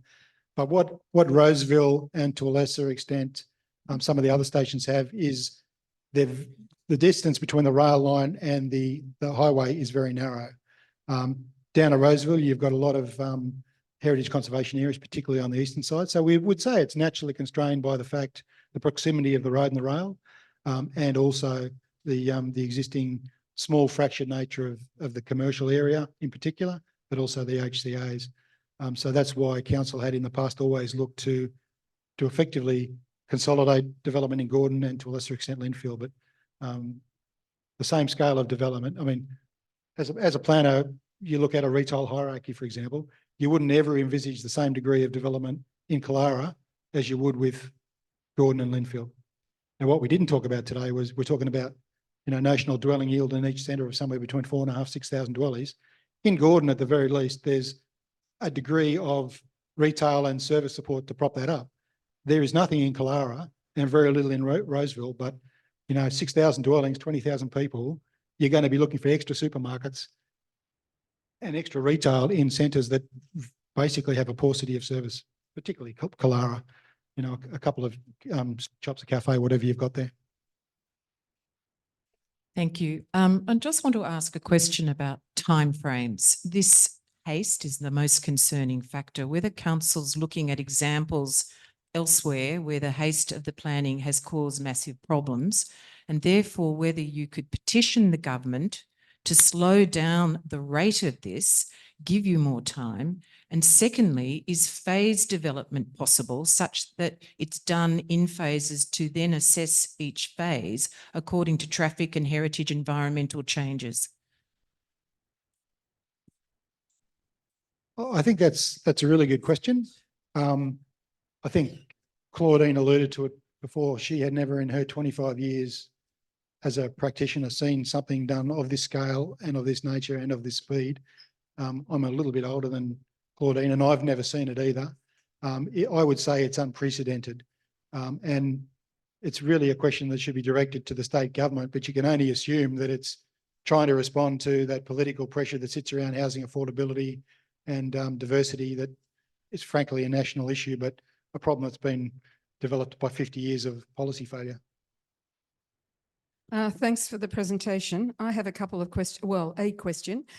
You've referred to the TOD a lot, but as you mentioned, the TOD is only open to submissions from council, not to the public. The policy that is open to public consultation is the low rise and mid rise. So how do we as residents respond to just the low rise and mid rise when I'm trying to dissociate it from the TOD, because we're not supposed to be commenting on the TOD. We might make a comment, but we don't want to be dismissed. We've got to concentrate on low rise and mid rise. So I think that's a very good question, Christiane. I wouldn't discourage anybody from making a submission about anything. The reason we've had more focus tonight on the TOD is because that submission was due today, whereas there's a little bit more time around the low-rise, medium-rise housing SEP. But I think, and I don't want to play one SEP up against the other, but the impacts on things like biodiversity, tree loss, canopy cover are far greater under the low and mid-rise SEP than they are under the TOD, simply because there's less tree canopy in the TOD areas anyway, and they're already slated for much higher development. Now, I don't want to, like I said, I don't want to play one off against the other, but we've spent more time dealing with the one that had to be dealt with quickest, which is the TOD. Now, we are now probably not likely to put down our pens on the TOD SEP, but we've got to turn more of our attention to the other SEP in the couple of weeks before a council report's due. But neither of them is necessarily being given a reasonable time for comment. I think it's worth pointing out, and it's not in response to a question, but under the former government, the Premier of the day had Premier's priorities, and increasing tree cover across Sydney was at one point in time for a number of years as high as being a Premier's priority. Now we've taken it from being a Premier's priority to 7%. You know, that's a big change from what is a standard or a aspiration that it's very hard for anybody to argue against. I think the important point is do your submissions, put the submissions in through the planning portal. I'd just like some confirmation from the presentation. Is it correct that there's no limit on the side setbacks and the street and rear setbacks for TODs? At the present time, that kind of detail isn't available in either SEP. There's a bit more detail around the low and mid-rise, but certainly there appears to be very few, if any, development standards in the TOD SEP other than height and floor space. Now, ordinarily in the past, we've seen draft copies of state policies before they come into place, so we know exactly what we were commenting on. We've developed tonight's presentation out of, frankly, a couple of pages of not much more than dot points in a glossy brochure that's largely pictures. So there has been a fair degree of assumption. We've done our best based on what we have. But the question you asked is quite a valid one. Right. So to achieve the 3-to-1, it looks like that you probably don't have, for setback from boundary, you won't be able to achieve that. Is that correct? I couldn't hear the question, sorry. Was it with 3-to-1, there'd be no setbacks? 3-to-1, no setbacks, yes.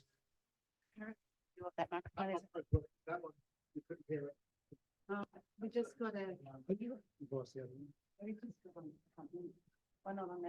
That was working on that one. Yes,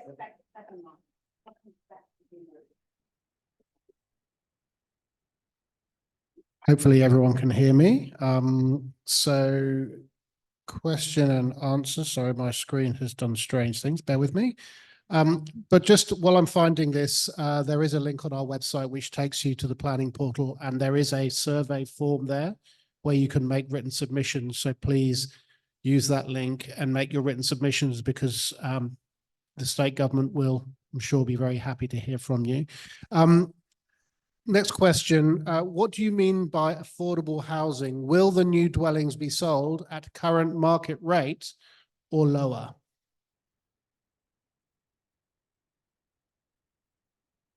That's a trick question and probably worth an hour session on its own. Affordable housing is, well, if you're looking for affordable housing, it's generally provided under management by a housing community co-op or it may be the council at a discounted rate, which is tied to a percentage of average weekly earnings, I think. But the rest of the large majority of buildings that will be built under this SEP will be sold at market rate or rented at market rate. Now, if you get, and we didn't talk about it too much, but I did allude to it, the bonus in height and floor space, that height and floor space is only given on the basis that that extra dwelling yield is preserved as affordable housing at a discount to market. So like I said, very complex issue, but most stuff that we talked about tonight would be on the market at ordinary retail. Thank you. Next question. So it looks like no accommodation has been made for new schools, hospitals, roads, buses and medical facilities. Correct. Nice and quick and easy. Thank you, Andrew. We are already surrounded by apartments currently. How do we put our land forward to be rezoned for multi-dwelling housing as being terraces, townhouses and manor houses, two-storey building apartments? That goes to whatever final form the low-rise SEP has. The idea of the SEP is that you don't have to go through a planning proposal process yourself. You'd wait to see what the planning policy provisions were. Okay. If the state government's provisions go ahead, will there be a clause which requires developers to prove that they have made all reasonable attempts not to leave an isolated site? No, because there's no minimum lot size under some of the SEPs. Okay. The additional bulk and height will create an impact on the overshadowing of adjoining properties. How will this be handled during the DA assessment? I think that's what we talked about in that broad package of other things that would be disregarded under the non-refusal standards of height and floor space. So where we would at the moment spend a lot of detail and attention on those particular points, under both state policies, they would get very little credence. If the TOD or other policies make no reference to a topic like parking, can council apply its own rules that are binding? I would be very surprised if both SEPs don't deal with parking in some way or another. Whether it's acceptable to the community and council is another thing entirely, but council could not impose its own controls higher than whatever both policies lands on for various typologies of apartment or low-rise housing. Okay, and maybe one more.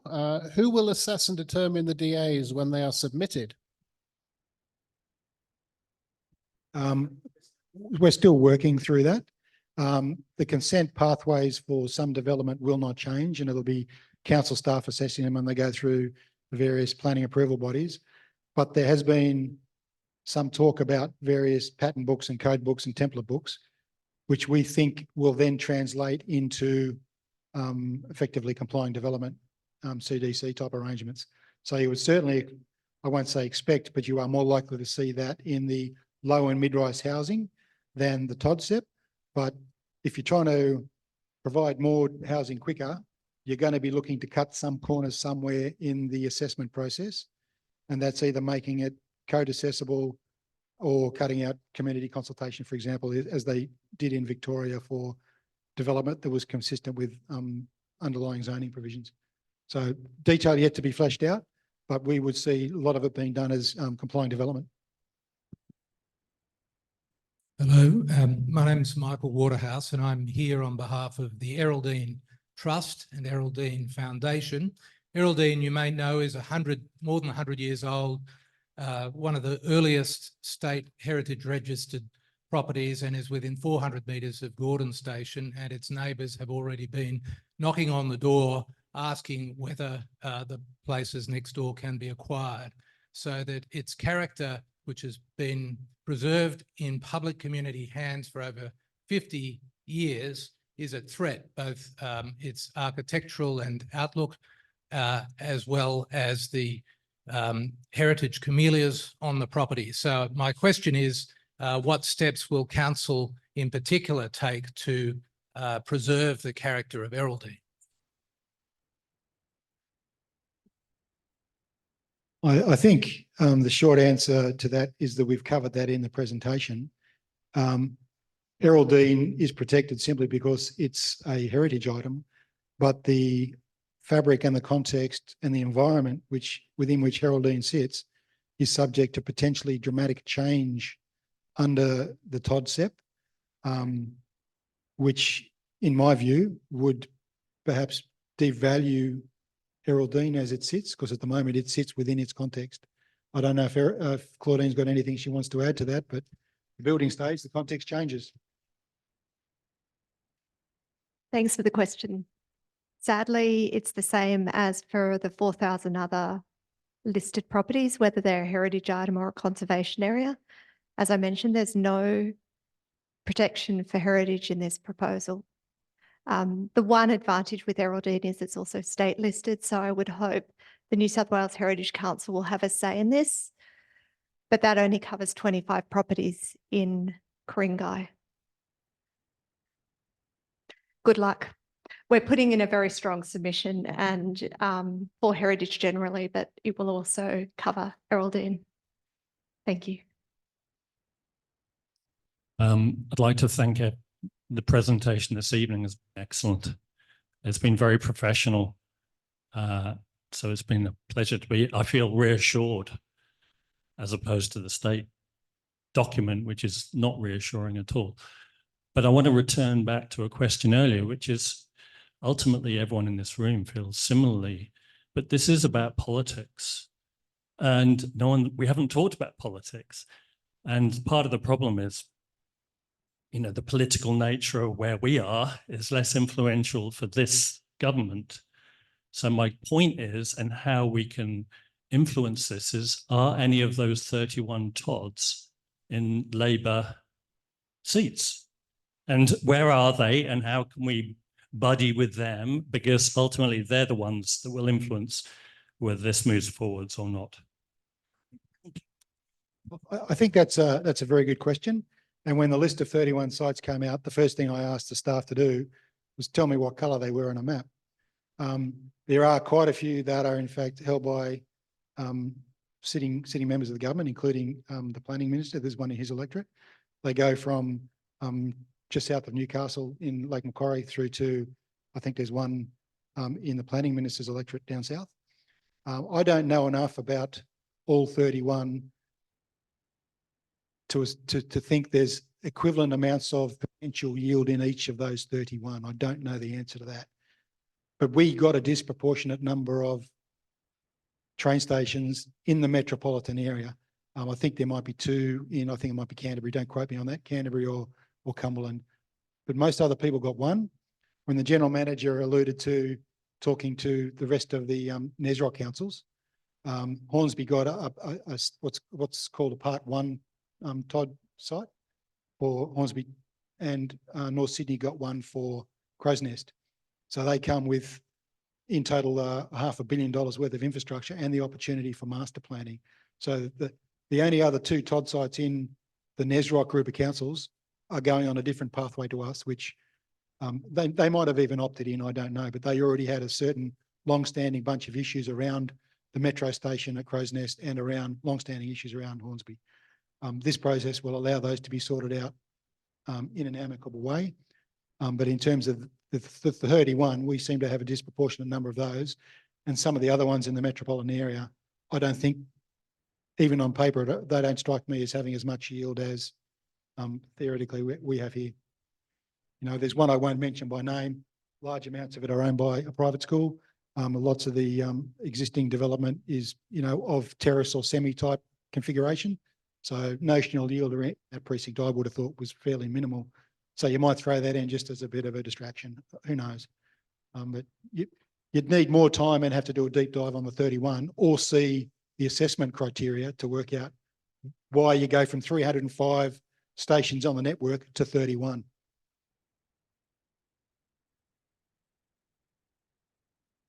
I think what comes out of this is if this community cares about the environment, you need to stay engaged, you need to stay active, and you need to associate yourself with other communities who are happy about this regulation. You need to go to the press. You need to do whatever it takes to get the government's attention, to re-empower you to decide what happens or mitigate what's going to happen in your environment. So get with the program, tell your friends, stay engaged, support your council, and encourage them to join others and make a major effort to put this planning back in perspective.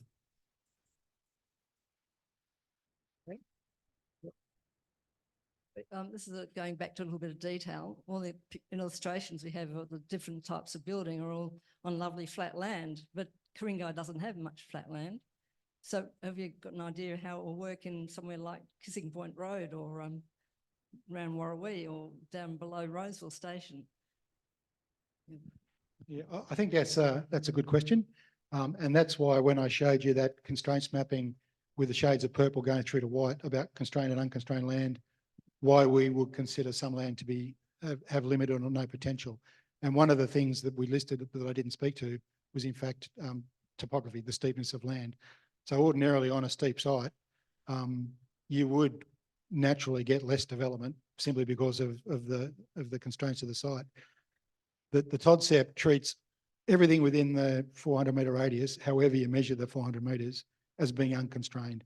So notionally, it has whatever 3:1 floor space ratio and 5-6 stories gives you. But ordinarily, that would be a reasonable constraint that would limit your development potential, yes. And that would quite often come out in a merit assessment without non-refusal standards attached. Hi, and thank you for the presentation.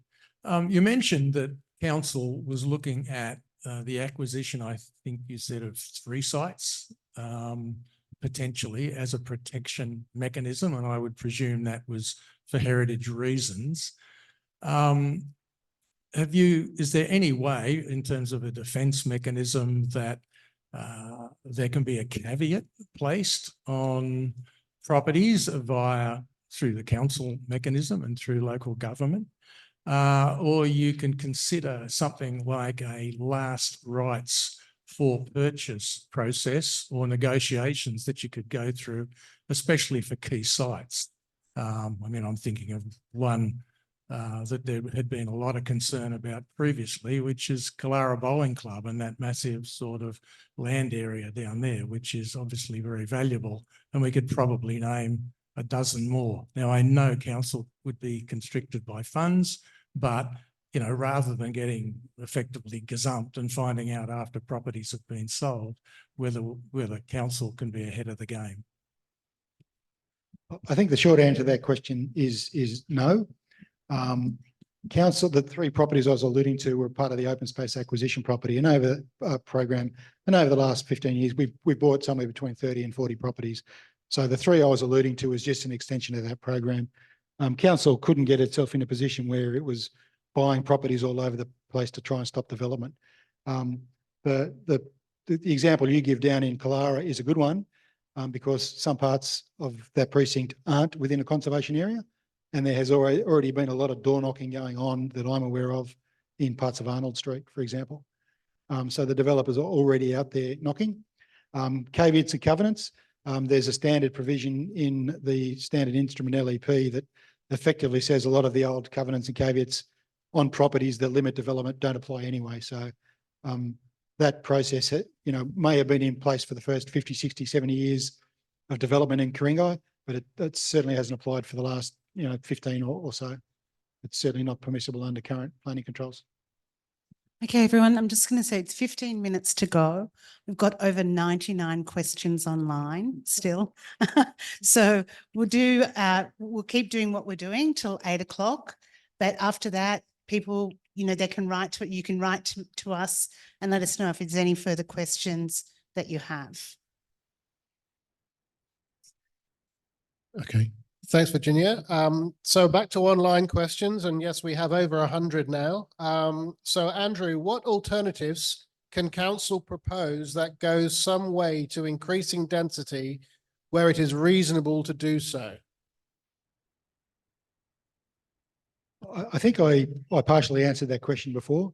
That really becomes a political question about what the elected councillors think they can do in what is an unreasonable period of time that may or may not make a reasonable difference to the pieces of paper we have in front of us, which say the most impactful one for the railway station precincts comes into force in less than 3 months. So that's something we have had conversations about, and we will have to have more conversations about, but it's not a matter I can talk about tonight. That really is, as one of the other speakers alluded to, a political issue. Thanks, Andrew. Yeah. But as Jacob just pointed out, that alternate pathway relies on at least the same as, if not more, yield than the TOD and the low-rise SEP applies anyway. So it may be that lots of councils don't actually think more is actually a reasonable pathway at all ever, because the benchmark is already pretty devastating, as Pauline pointed out. Okay, a question from John. If it looks as though council's action is likely to fail and the state government's proposal is going to go ahead, is there any value in negotiating a plan B? By that, I mean allowing much higher story heights very close to stations as a trade-off for allowing the rest of the municipality to remain unaffected, except the size of buildings around Chatswood and St Leonard's. The trade-off is destroying the near station precincts to preserve the remainder of the municipality, excuse me. I think the same answer I just gave to that last question applies to this one. That is a political issue. And some people in this room may remember how controversial council's housing strategy was back in 2020. That did involve, in the case of Gordon, some buildings up to 20, 25 stories, and down at Linfield in that 10 to 15 range. And we are still talking about numbers now 4 and 5 times bigger than what the community found overwhelmingly unacceptable as little as 3 short years ago. So Okay. the problem is getting worse, not easier to grapple with from a political perspective. Thank you, Andrew. Most sites will struggle to achieve the new 3:1 FSR without breaking the DCP ADG setback rule. How is a DA going to be assessed in this situation? The TODCEP says the ADGs will be rewritten and none of the council planning controls apply. So it's very easy to get around them because they're not relevant. Thank you. We have seen enough how bad it is. Can we, the residents and the local council, do anything to stop this from happening? I think the acting general manager has covered that in his introductory speech and a couple of questions. We are doing our best to get information to people who frankly have not been engaged by the government. We've done a reasonable job over Christmas, given the number of hits we've had on our website, the amount of different means to contact people, by the number of people in the room and by the number of people online. We're having this forum, we're engaging with our neighbours, with other councils. I think we're doing a pretty good job in what is traditionally, for lots of people in Australia, a relatively quiet time. Now I've got more of a comment here, but I want to make sure that we're transparent and allowing everybody. So it's more of a comment. Ku-ring-gai Council, what did you expect? For decades, you have made it impossible for growth in our area. You have made homeowners' life very difficult. You now are feeling the impacts. You didn't grow with change, and now it is being forced upon you. That's the lesson you need to learn. You grow with the times. I didn't want to not share that one with you. And the next one, Tim, is asking, am I hallucinating, or is this slide suggesting further widening of Pacific Highway? You heard of induced demand? We have a world-class rail network, which is the whole point of the TOD. I guess that's a comment as well. Do you have any response to that, Andrew? I think I partially cover that in some answers. It is true that there is lower car ownership around development close to the train stations, but there are still lots of people living in apartments near train stations that have at least one car and in some cases 2. I think we asked this question of Joseph earlier today. It's only about 10% of apartments near the train line that have no car. Well, the other 90% of apartments have 1 or 2, if not more. So the theory is good. The heat mapping showed that people are more inclined to catch a train the closer they live to a railway line, but that doesn't mean they don't own a car for their non-work related travel, dropping kids, whatever they do in their outside time. Right. So, yeah. Thank you. Another question. The TOD refers repeatedly to being a proposed plan, and Ku-ring-gai is going to make a submission. Is this 100% going ahead?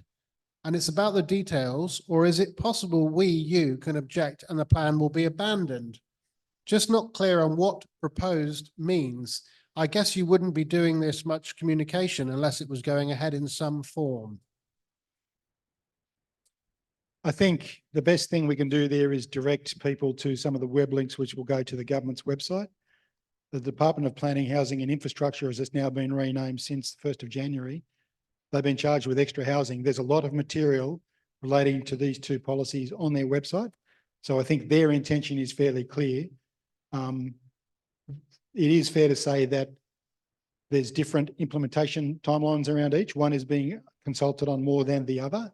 But I think both are serious documents, and we are making a serious submission and taking serious steps to respond to these in the most responsible way we can, including disseminating as much as we can objective information to everybody.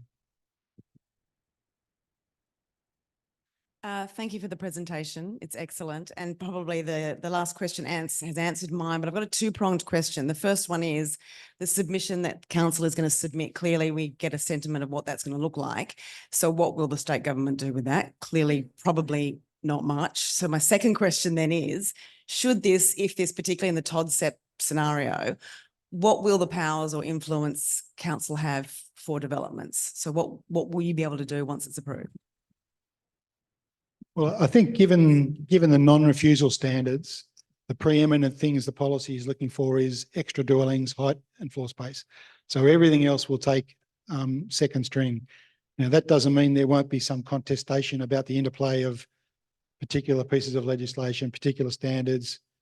But over time, I think you will find it settled down to a fairly rigid interpretation of height and floor space win over most other considerations. Now, we're taking it seriously. We're making a serious response. We're certainly not giving up. And that's why we've dragged everybody out on a balmy summer's night to give them as much information as they can. We've made a draft SEP submission. Where's Craig today? He's nodding the head. It's not going to be 100% polished because we didn't have a lot of time, and we want to go to council in a couple of weeks' time, and I'm sure they will have some input as well. What I didn't refer to earlier is that this is not just the councillors and the staff saying we don't like this. In a couple of key areas, we put in some external urban design, some external heritage advice, and without being prompted, they're sharing the concerns that we have. So, you know, we pulled in extra resources, you know, over a downtime for the service industry, and it may be that the submission we put on the website today or tomorrow is supplemented by some independent expert reports that deal with particular issues of key interest where we've got time to pull them together. But as we got things finalised, we'll do our best to keep uploading new stuff on the website so that people can use that to perhaps influence or feed their own submissions.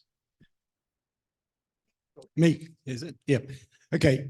In the change from complete Ku-ring-gai control of the planning and DAs and so on to some kind of hybrid state government and Ku-ring-gai, there's some risk that there'll be a vacuum in the immediate future in April.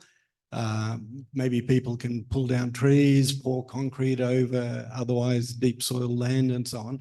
Is council in its submission making a point about the legal control leaving no vacuum, is that the council is in control until something which is clearly in line with state government purpose comes, and just stopping a free for all in April, May, June, and suddenly it's too late? I think that's a very good question.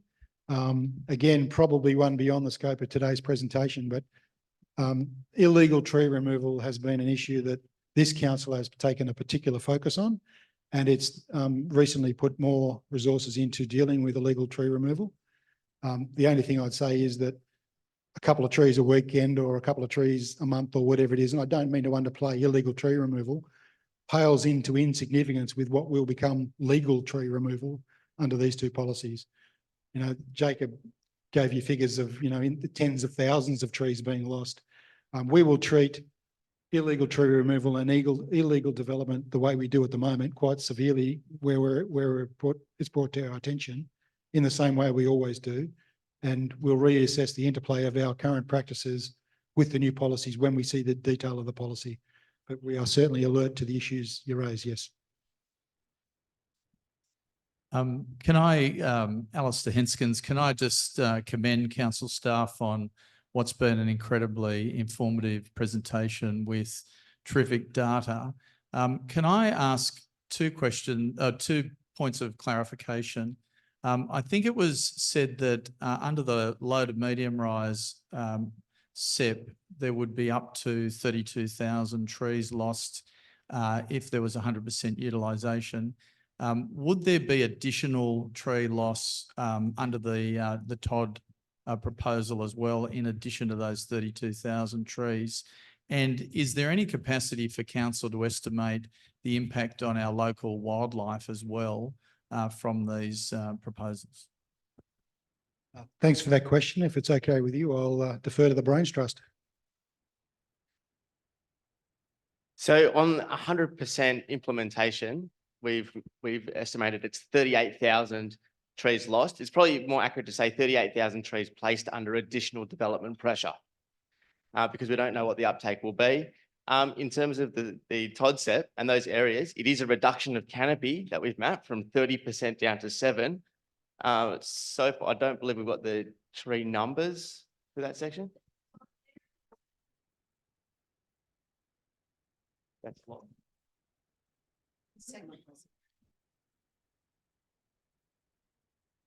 In the 4 Todd areas at the moment, there are around 8,500 trees that are under that additional development pressure. So depending on how the developments roll out, you can expect to see about, at the most, a 70% reduction in the amount of canopy. That's just in the Todd areas. In the low and mid-rise housing SEP for the apartment buildings, it does actually give a canopy figure, a canopy target of 15%. But as Jacob said, our current canopy cover is around 30% or 35%, depending on what area you're in. And so that is a drastic reduction in the amount of canopy. Thanks. So we're over time. Can I supplement that answer? Oh, sorry. The only thing I'd say there is that without the focus on retention of existing large canopy trees, on demolition day, you could see no trees on the site at all. So you might be going from 30 to 7, but it might take you 15 years to get back from 0 to the 7. So it's that short-term impact could be quite dramatic.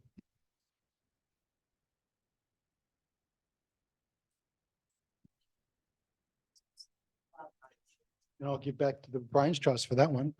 So just before you answer the question, Jacob, thanks. We've got 2 more questions after this and then we'll be closing up. So, but I'll come back to you after the next 2 questions. So just going back to the Todd program. Sorry. We were just going to. So just in specific reference to wildlife, I think it's difficult to pinpoint what the impacts will be on particular species, but it's very clear that a number of species utilize our urban area and that our urban landscape, our backyards are crucial for the survival of those species. So without being able to give really specific examples, I mean, it's going to have an impact on how species move across the landscape. And that also impacts how species recover in these smaller urban bushland patches. So we start to have a situation where we have a mosaic of bushland and we have small local extinctions of different areas. And without the ability to repopulate those zones, it's how we lose species. Sorry. So just going back to the Todd program, you talked before about a 2% affordable housing contribution. Is there any talk or any potential for any further, value add capture by council beyond that 2%? At the moment, council's ordinary development contributions would still apply. And it's my understanding that the state government will apply its own regional infrastructure levy. But some people effectively just got a massive uplift in value that probably isn't reflected in the value that the state or local councils will capture. So I would have thought there was probably more opportunity to claw back money for affordable housing or whatever, the authorities thought was an important public policy initiative that has probably been overlooked or lost. I don't know whether that's intentional or otherwise, but I think there's a big lost opportunity there for value capture. Yes. I'd like to thank our 2 MPs, MP for Davidson and MP for Ku-ring-gai, for attending. My question to both of them is, could you please let us know what you can and what you will do, given the sentiment of a lot of people in Ku-ring-gai towards this New South Wales government plan?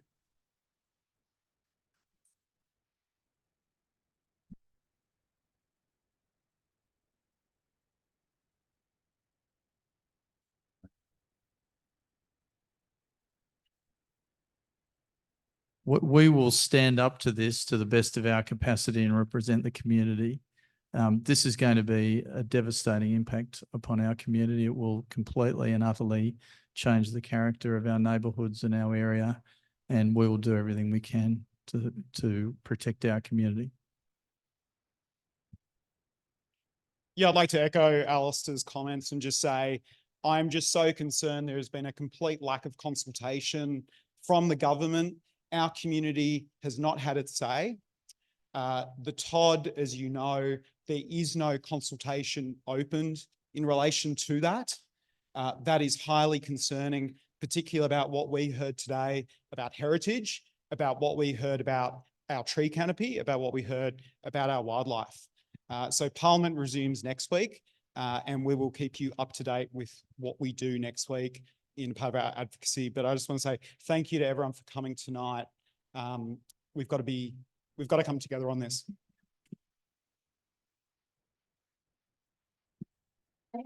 So we come to the close for the evening. Before Virginia wraps up, can I just thank my Brains Trust? They put in a lot of long hours in what should have been a holiday.